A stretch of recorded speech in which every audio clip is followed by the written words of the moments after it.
오늘은 기회 있는 대로 모든 이에게 라는 제목으로 함께 말씀을 나누고자 합니다.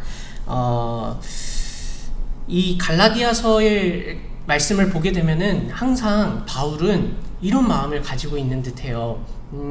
너희 정말 왜 그래? 이런 마음인 것 같아요.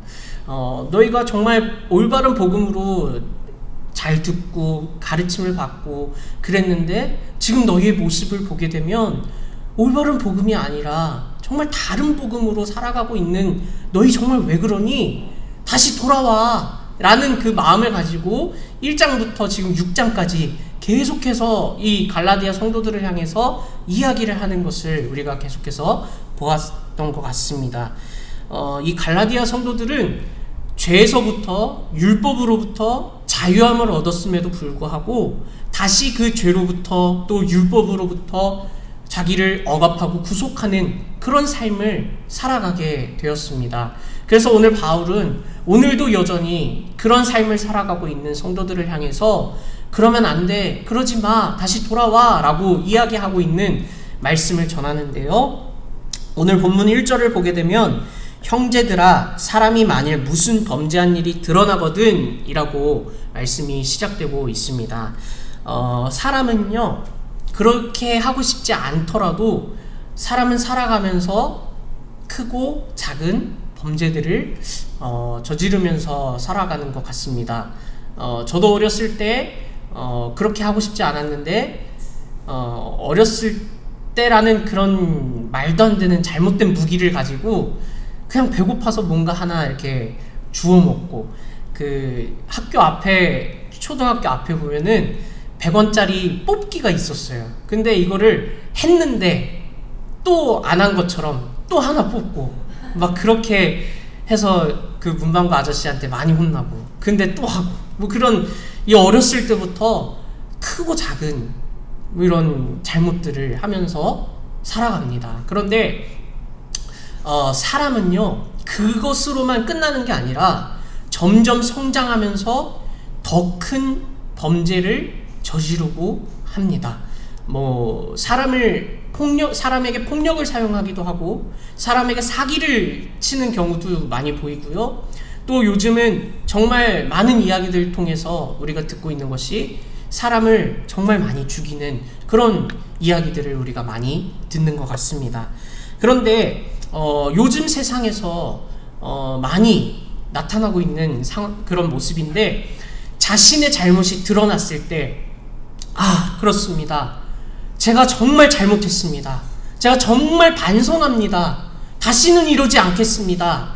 라고 진실되게 자신의 잘못을 인정하고 잘못했습니다. 다시 그렇게 하지 않겠습니다. 반성하는 모습은 점점 찾아보기 힘든 것 같아요. 그냥 영혼이 그냥 사라진 것처럼 죄송합니다. 기억이 나지 않습니다. 기억이 나면서 분명히 날 텐데 기억이 나지 않는다라고 이야기하면서 나의 잘못을 모든 사람은 다 아는데 나는 모르는, 그런 반성하지 않고 오히려 계속해서 그냥 이런 상황인 거예요. 그런 상황 가운데 우리가 살아가고 있다라는 겁니다. 그런데요, 오늘 본문의 1절의 말씀을 같이 한번 읽어볼까요? 시작! 형제들아 사람이 만일 무슨 범죄한 일이 들어간다거든 신령한 너희는 온유한 심령으로 그러한 자를 바로잡고 너 자신을 살펴보아 너도 시험을 받을까 두려워하라 라고 이야기합니다.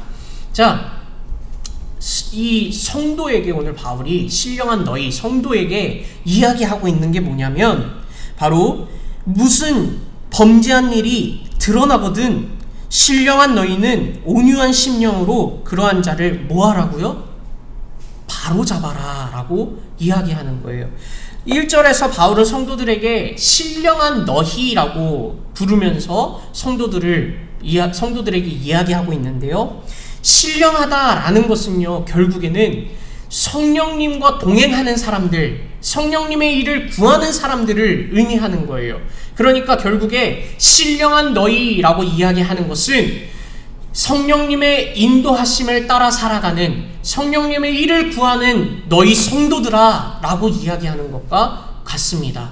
그런데 그 사람들에게 오늘 이야기하는 게, 어떤 사람이 범죄하게 되거든 그 범죄한 사실을 바로잡아라 라고 이야기하는 거예요. 자, 바로잡는 게 무엇일까요? 그냥 이 범죄한 일을 없었던 일로 만들어버리라 라고 이야기하는 건가요? 아닙니다.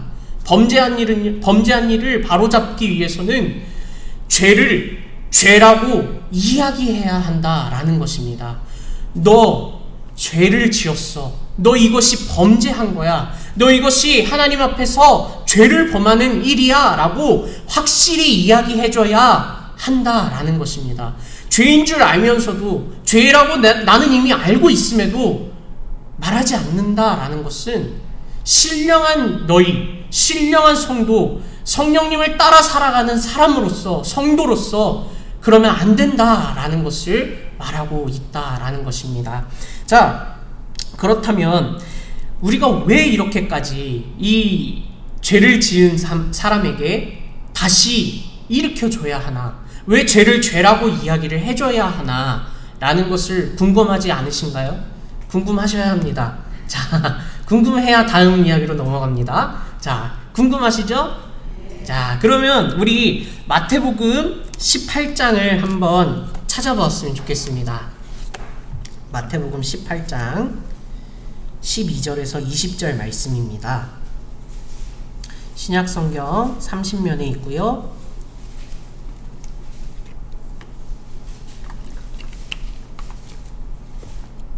마태복음 18장 12절에서 20절 말씀입니다.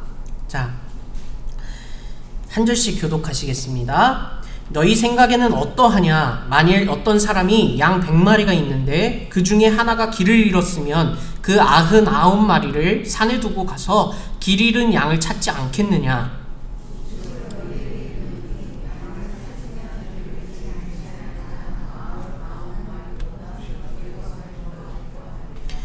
이와 같이 이 작은 자 중에 하나라도 잃는 것은 하늘에 계신 너희 아버지의 뜻이 아니니라.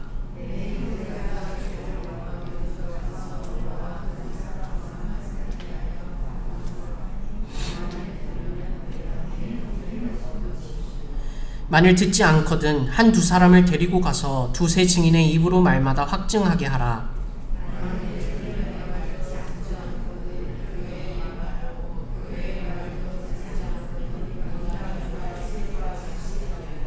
진실로 너희에게 이르노니 무엇이든지 너희가 땅에서 매면 하늘에서도 매일 것이요 무엇이든지 땅에서 풀면 하늘에서도 풀리리라.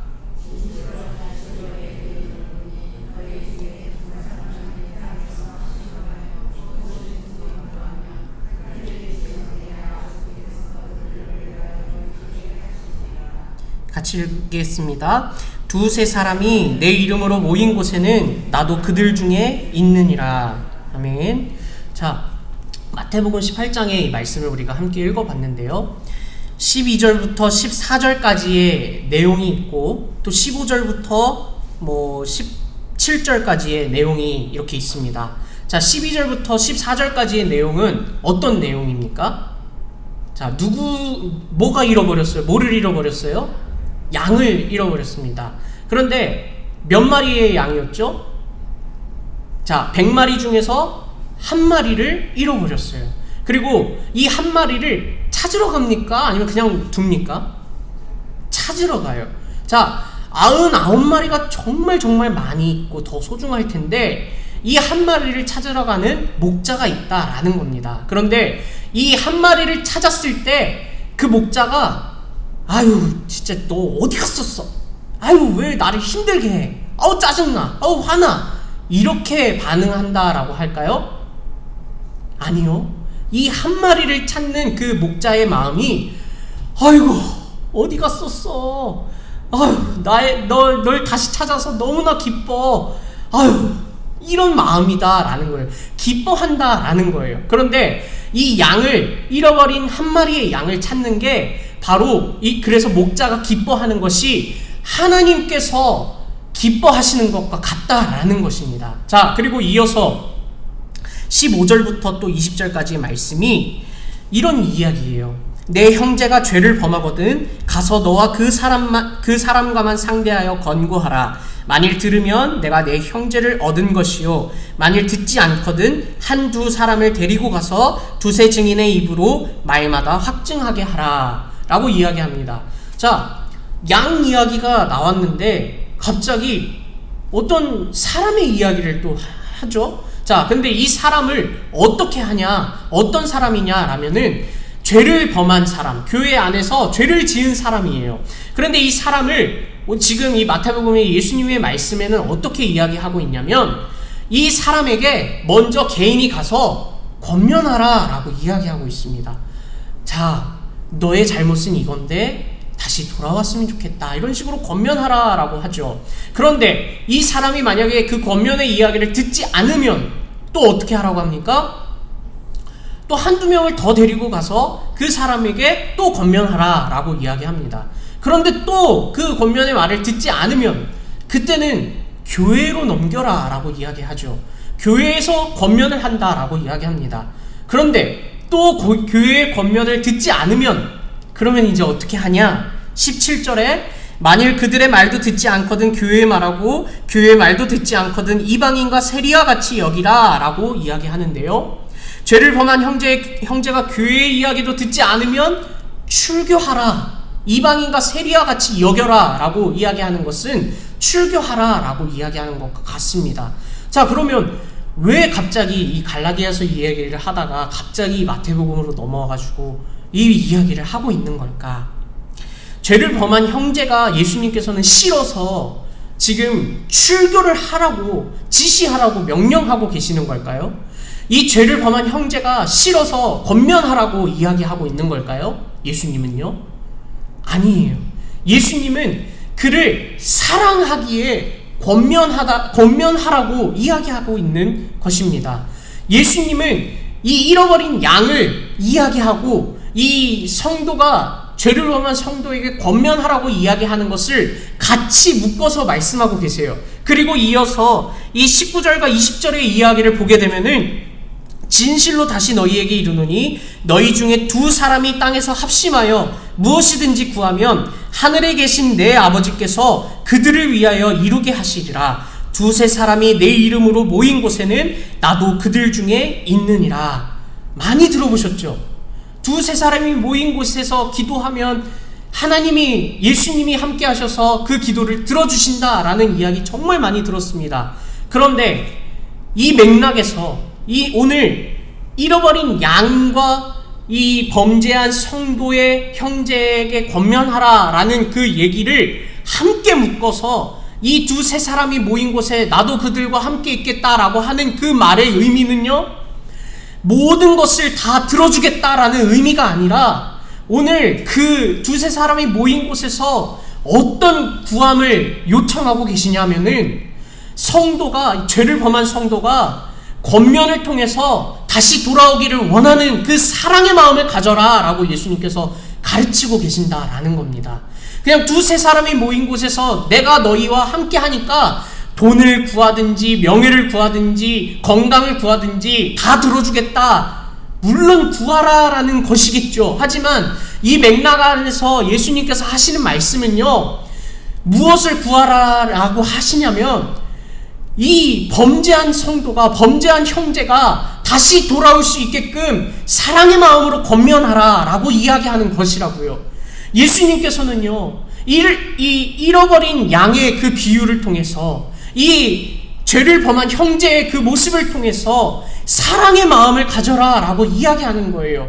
99마리의 양이 소중한 것처럼 이 한 마리의 양을 하나님께서 소중히 여기시고 사랑하신 것처럼, 그리고 죄를 범한 형제가 뭐 한 명이 됐든 두 명이 됐든 남은 성도들이 귀한 것처럼, 이 한 영혼이 귀한 것처럼 예수님께서 사랑하시는 것처럼 오늘 너희도 그들을 사랑하라 라고 이야기하고 있는 것이에요. 그래서 사랑함으로 그냥 가만히 두지 말고 죄를 범한 영혼이 있다면 권면하라 라고 이야기하는 겁니다. 권면이 도대체 무엇입니까? 아유, 그랬어? 아, 그런 일이 있었어? 거기서 끝나는 것이 아니라 오늘 갈라디아서 1절의 말씀을 통해서 다시 보게 되면 그 형제의 죄를 죄라고 이야기해줘야 한다라는 것이 바로 권면이라고 이야기하는 것과 같다라는 겁니다. 그런데 이 권면에는요, 너 잘못했어, 이게 목적이 아니라 사랑함으로 권면하라라는 것입니다.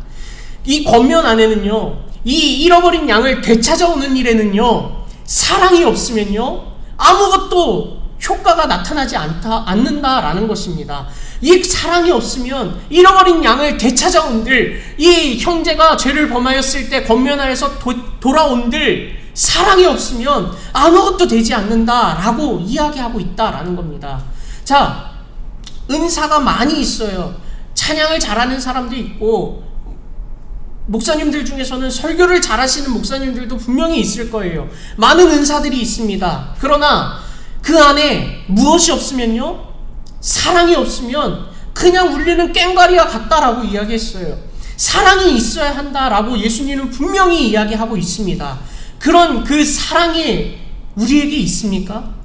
오늘 갈라디아서 6장 1절의 말씀을 다시 한번 돌아왔을 때, 형제들아, 만일 무슨 범죄한 일이 드러나거든 신령한 너희는 온유한 심령으로 그러한 자를 바로잡고 너 자신을 살펴보아 너도 시험을 받을까 두려워하라 라고 이야기하고 있는데, 오늘 우리 안에 사랑이 있냐고요?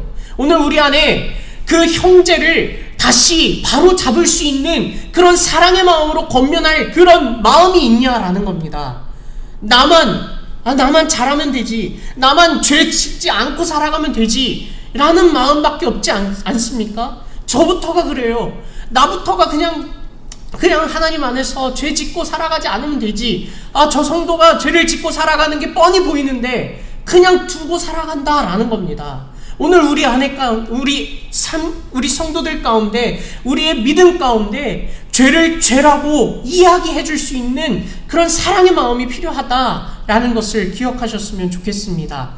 죄를 죄라고 이야기하는 게 그게 판단하는 거고 정죄하는 게 아니라, 사랑의 마음으로 할 때, 사랑의 마음으로 이 사람을 다시금 하나님께로 돌아오려고 노력할 때 그때 효과가 있다라는 겁니다. 사랑의 마음 없이 그 사람을 그냥 정죄시켜버리고 그냥 권면해버리고 돌아오든 말든 신경 안 쓰는 것이 아니라, 그것은 신령한 성도로서, 성령님을 따라 살아가는 성도로서는 있을 수 없다라는 이야기를 오늘 바울이 이야기하고 있는 것입니다. 자, 그래서 오늘 2절의 말씀을 또 한번 보도록 하겠습니다. 2절에는요, 너희가 짐을 서로 지라, 그리하면 그리스도의 법을 성취하라 라고 이야기하고 있습니다. 자, 현대인의 성경으로 이 2절의 말씀을 또 다시 보게 되면요, 여러분은 서로 짐을 짐으로써 그리스도의 사랑의 법을 실천하십시오 라고 말씀하고 있습니다. 자, 그렇다면 신령한 성도에게 있어서 짐은 무엇일까요?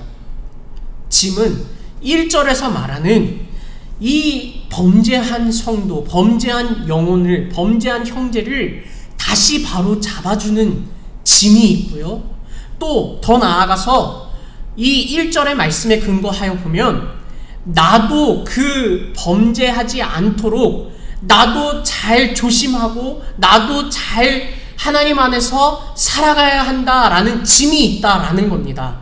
형제를 사랑함으로 이 범죄에 대한 다시 잘 세워가는 그런 짐이 있고, 나에 대한 것도 짐이 있다라는 것을 이야기하고 있어요. 자, 그런데 이 짐이 바로 2절의 말씀을 통해서 보면은 바로 그리스도의 사랑의 법이다라고 이야기하는 것입니다.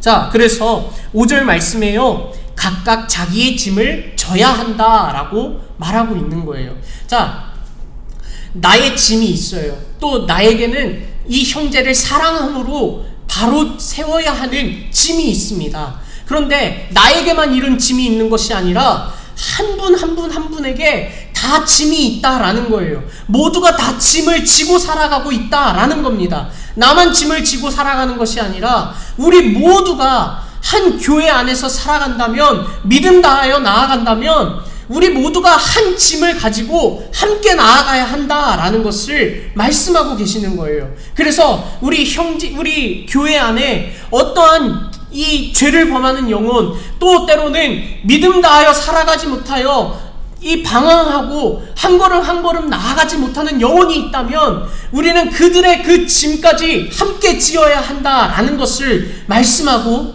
있는 것입니다. 자, 이 짐을 지는 것이 그리스도의 사랑의 법이라 하였는데, 이 짐을 지는 것이 때로는 사람이기에 너무나 힘들어요. 나의 짐 지는 것도 너무나 힘들지만 다른 사람을 사랑하는 것까지 짐을 져야 한다니 너무나 힘듭니다. 그런데요, 오늘 이 6절의 말씀에 이렇게 이야기하고 있어요. 자, 같이 한번 읽어보도록 하겠습니다. 시작. 가르침을 받는 자는 말씀을 가르치는 자와 모든 좋은 것을 함께 하라. 자, 가르침을 받는 자, 그리고 가르치는 자는 결국 교회를 의미하는 거예요. 이 교회 안에서 모든 좋은 것을 함께 하라라고 이야기하는 것은 좋은 것만 함께 하라라고 이야기하는 게 아니라 슬픈 일도, 어려운 일도, 마음에 정말 근심 있는 일까지도 함께 하라라고 이야기하는 것입니다. 자, 그런데 이 함께 할 수 있는, 서로 짐을 질 수 있는 근본적인 이유가 있어요. 이 모든 짐을 짊어질 수 있는 이유가 있다라는 겁니다. 그것이 바로 그리스도의 사랑의 법을 우리가 지켜야 하기 때문입니다.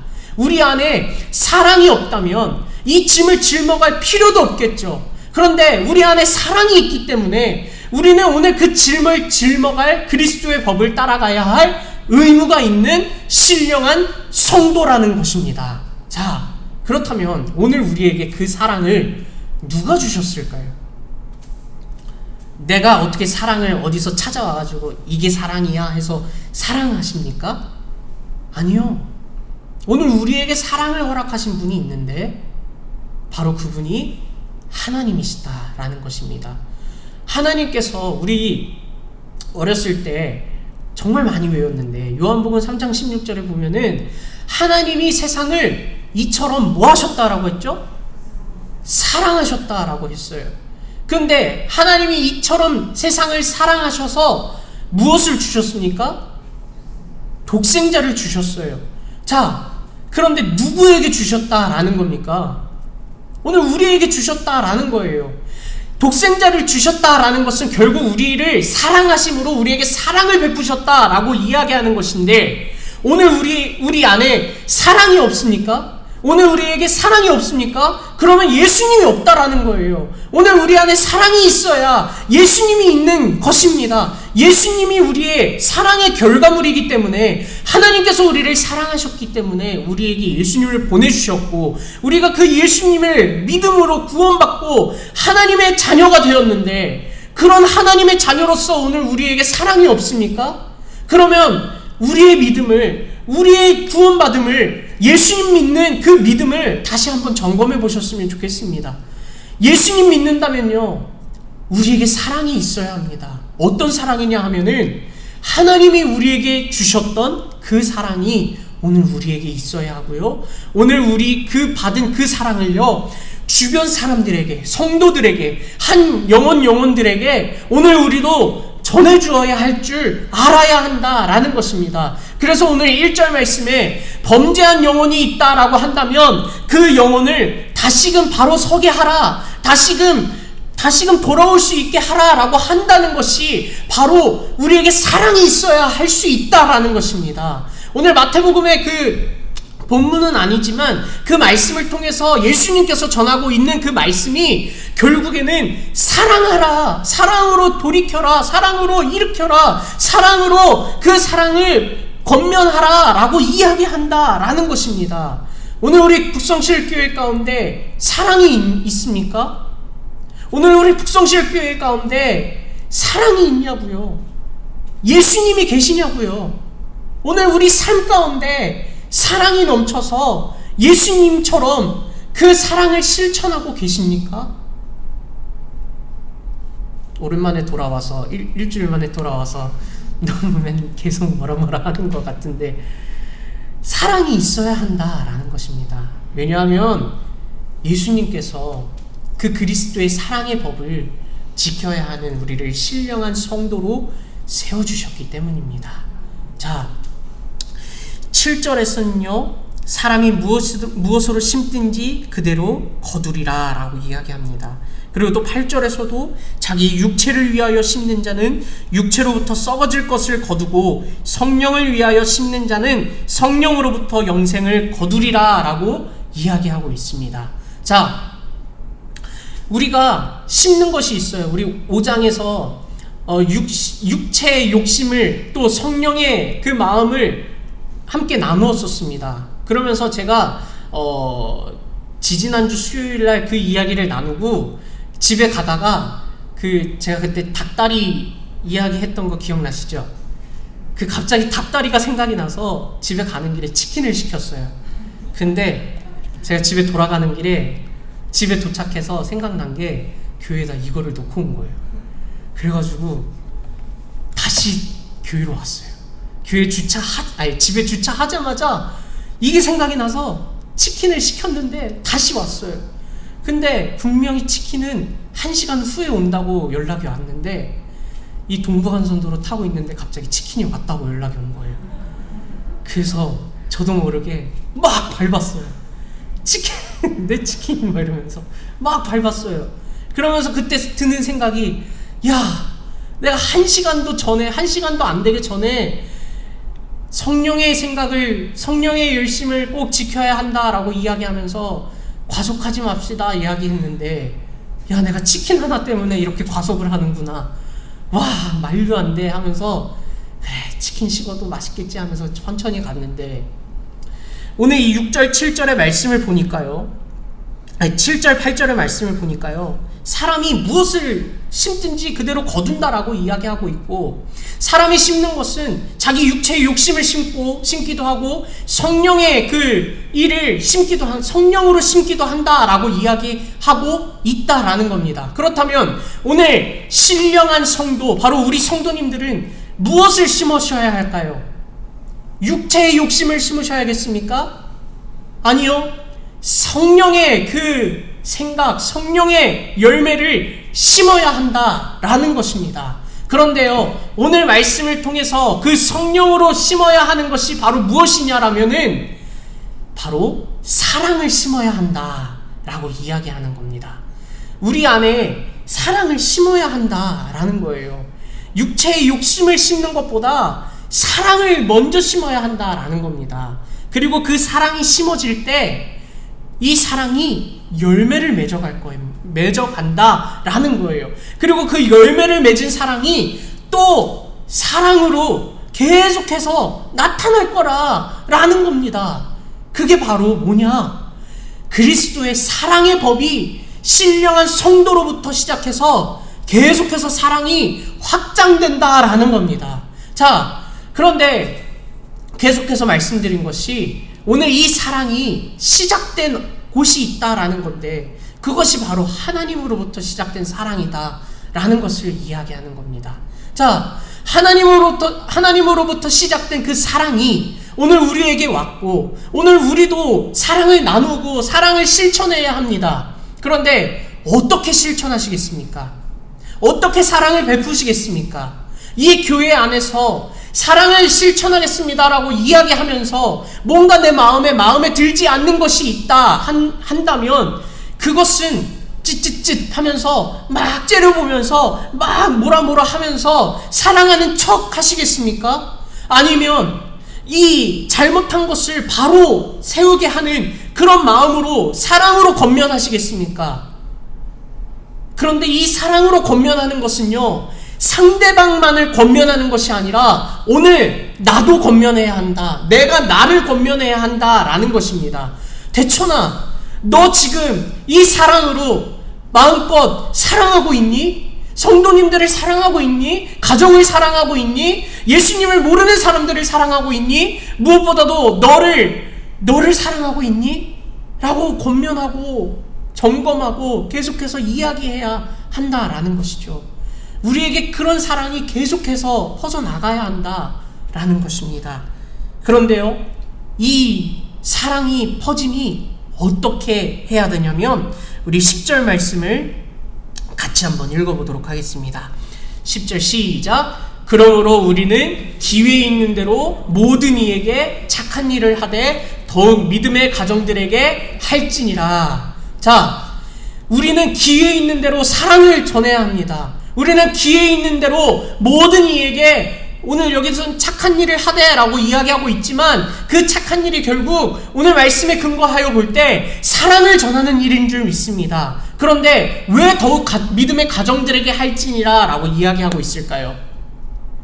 이 사랑은요, 하나님께로부터 온 사랑인지라 먼저 하나님의 사랑을 받은 자들끼리 사랑을 나눠야 그 사랑을 알지 못하는 사람들에게까지 나아가 사랑을 전할 수 있다라는 겁니다.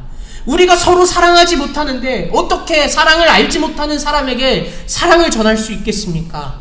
그래서 오늘 말씀은 기회 있는 대로 모든 이에게 사랑을 전하라 라는 거예요. 여러분 서로를 사랑하고 계십니까? 왜 그냥 웃기만 하세요? 서로를 사랑하십니까? 성도로서 사랑하십니까? 사랑하셔야 합니다. 우리 교회 안에 사랑이 넘쳐야 합니다. 우리 교회 안에 사랑을 베풀어야 합니다. 세상에서는 사랑은 무조건 돈이라고만 이야기하는데요, 교회는 아닙니다. 무조건 돈으로만 사랑을 국한시키지 마십시오. 제한시키지 마십시오. 우리의 마음과 우리의 토닥임과 우리의 허그와 우리의 정말 사랑, 그 모든 것들이 다 사랑이다라는 겁니다. 오늘 우리 주변 가운데, 우리 성도들 가운데 사랑을 베풀어야 할 분이 계십니까? 오늘 우리 주변 가운데 사랑해야 할 분이 계십니까? 사랑하셨으면 좋겠습니다. 어떤 사랑이요? 하나님께서 우리에게 주신 사랑을, 내가 그 사랑으로 지금 살아가고 있기 때문에 그 사랑을 계속해서 나누어 주셨으면 좋겠습니다. 그래서 오늘 우리 북성실교회에 사랑이 너무나도 가득히 넘치는, 하나님의 사랑이 가득히 넘치는 그런 교회가 되었으면 좋겠습니다. 오늘 우리 마음 가운데, 우리의 삶 가운데 사랑이 가득한 우리 북성실교회 모든 성도님들이 되시기를 예수님의 이름으로 축복합니다. 기도하겠습니다.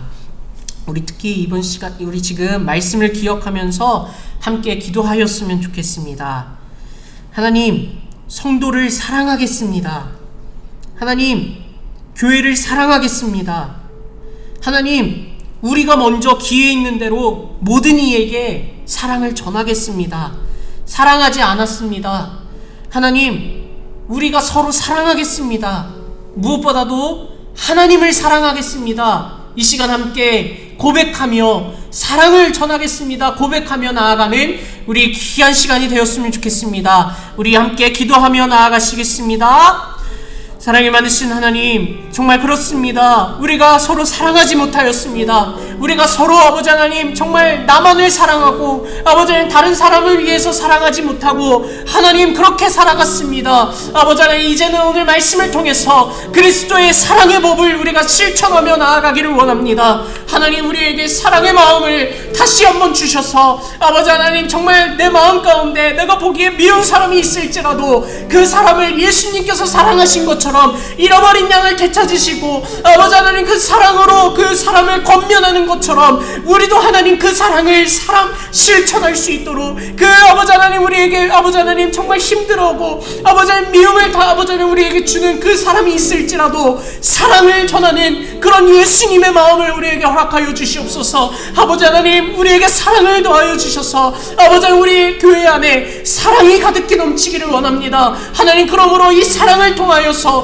아버지 하나님 저 믿지 않는 자들이 아버지 하나님 믿지 않는 영혼들이 하나님 그 사랑이 너무나 궁금하고 그 사랑을 바라보았을 때 너무나 아름다워서 예수님을 아버지 하나님 믿도록 예수님을 믿을 수 있는 아버지 하나님 그런 마음을 허락하여 주시옵소서. 우리에게 사랑의 마음을 허락하여 주옵소서. 우리에게 사랑의 마음을 주시옵소서. 우리에게 사랑하겠습니다. 우리 서로 사랑하겠습니다. 주님 도와 주시옵소서. 주님, 서로 사랑하라고 가르치셨는데 사랑하지 못하였음을 고백합니다. 그러나 주님, 이제는 주님이 주신 그 사랑의 마음으로 다시 사랑하겠습니다. 사랑을 심겠습니다. 주님 사랑할 수 있도록, 특별히 우리 북성실교회가 서로 사랑하며 기회 있는 대로 모든 이에게 사랑을 전하며 베풀 수 있는 교회가 되게 하여 주시옵소서. 무엇보다도 하나님을 사랑하는 교회 되기를 원합니다. 예수님을 사랑하는 교회 되기를 원합니다. 성령님을 사랑하는 교회 되기를 원합니다. 그리고 그 사랑으로 하나님, 우리 모든 성도님들을 사랑하는, 또 나를 사랑하는 우리 교회 되기를 원합니다. 주님 동행하시고 사랑하여 주시고 함께하여 주시옵소서. 감사드리며 예수님의 이름으로 기도드렸습니다. 아멘.